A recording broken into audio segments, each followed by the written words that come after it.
Morning, Europe. Wait, Take one. can we do that again? Yeah. Europe. Miss, Good morning, Europe. Take one.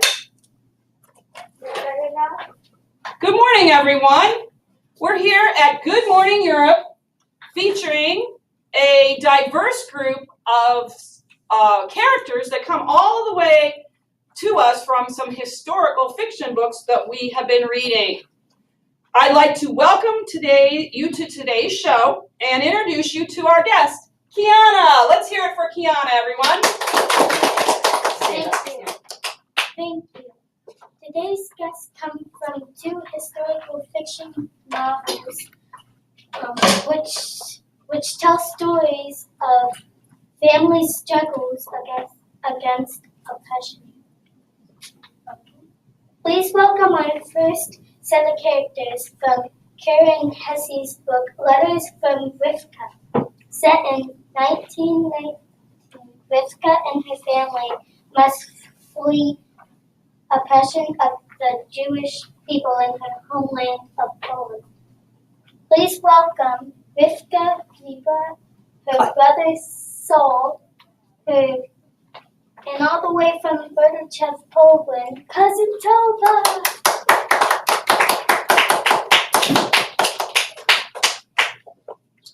Now, please welcome our second set of characters from the famous book Number the Stars by Lois Lowry. Okay. Set in 1938, Number the Stars is the story of the secretive transport of the Jewish people out of Denmark to safety in Sweden, away from the oppression of the Nazis. Please welcome Anne-Marie Johnson, Johansson. And her friend Ellen Rosen.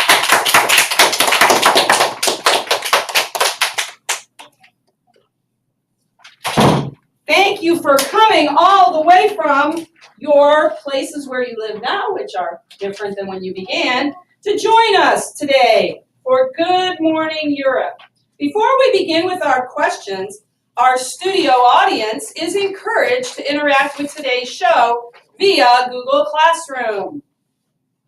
We have a shared document entitled Interview Questions. Can we hear it for the interview questions? Yay! Okay, and you will be responding to our participants' answers. Please make sure you leave your comments for the guests, and I will let them know what you have to say. If you have additional questions or want to encourage a good answer, please mark it on your document. Miss Kiana, would you begin with our questions? We will start with country. You all have been to many places. Describe what traits you look for finding a new friend. How about this country? Great. If we could be really loud for our audience and our camera, please. I would look for someone who is nice and caring, someone who takes jokes and won't laugh at me for being bald for a little bit. Good answer. Okay, so I would look for somebody that could show us around America, like show us all the great places in America. Alright, Tova, you tell us. I look for a friend to be caring and nice, and if I needed them, they'd be around and stick up for me if I was being bullied or being, beaten up or something like that. Yes, you would look for all those traits in a new best friend. Let's hear it for great answers. Studies too. Even though you have all had much adversity, you are still hopeful people. Describe what a perfect day would be for you.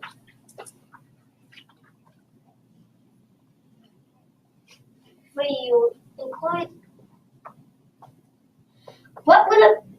describe what a perfect day for you would be. Include why.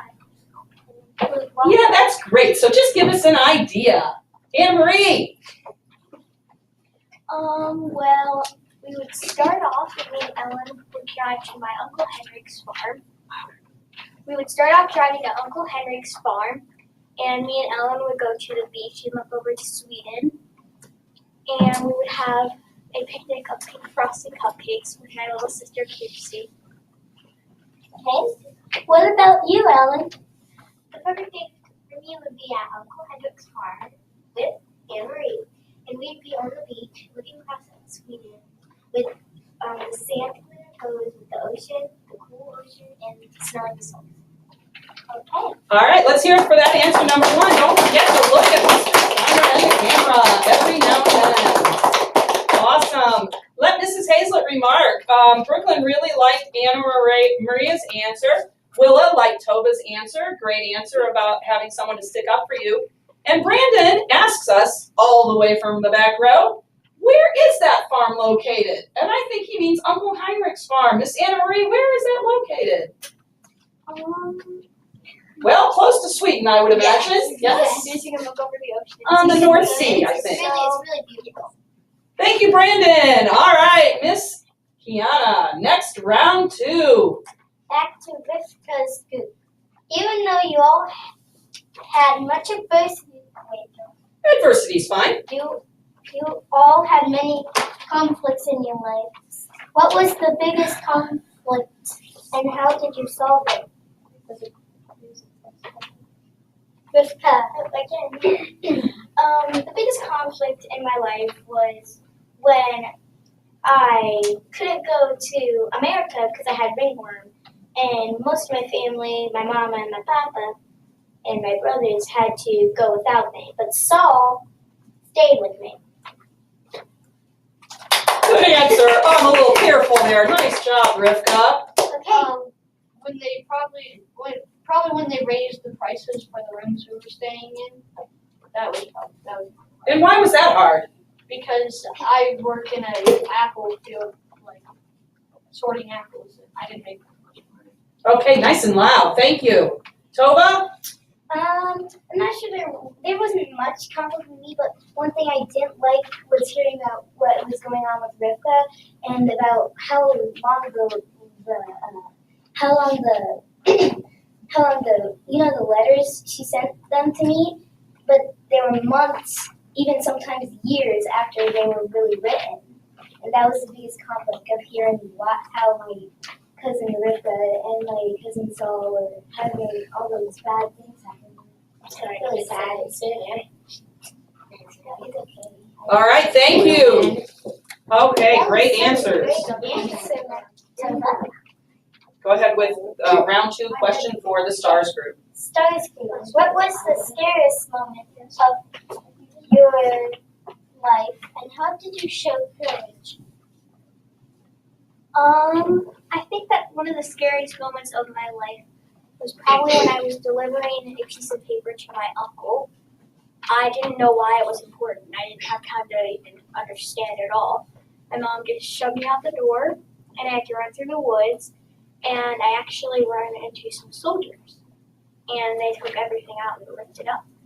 But I eventually got to my Uncle Henrik, who gave me the piece of paper, which turned out to be a napkin that was important. Ellen. Well, the scariest moment of my life was Louder and let's look this way. the scariest moment of my life was before Aunt Marie delivered the napkin. So, and the dogs were just about to sniff me out in the boat. And I heard them coming, and Uncle Henrik hit us all down in the very bottom of the boat, and Peter, and we all made sure we wouldn't get hurt. And right after Aunt Marie delivered the napkin, you didn't have to go through all that. All right, excellent answers. Let's hear it for the crowd. Lots of people liking and feeling empathy, feeling sympathy for our characters and as they go through their trials. And how did you get ringworm? That was a good question. Was that from the boat, I think, maybe? It happened before I got on the boat. Were you admiring a baby, I think? Is that where you got it? Or was it I'm pretty sure I just came up after I had to, after you had typhus? typhus. Uh-huh. And then while we were being expected, Yes. while we were trying to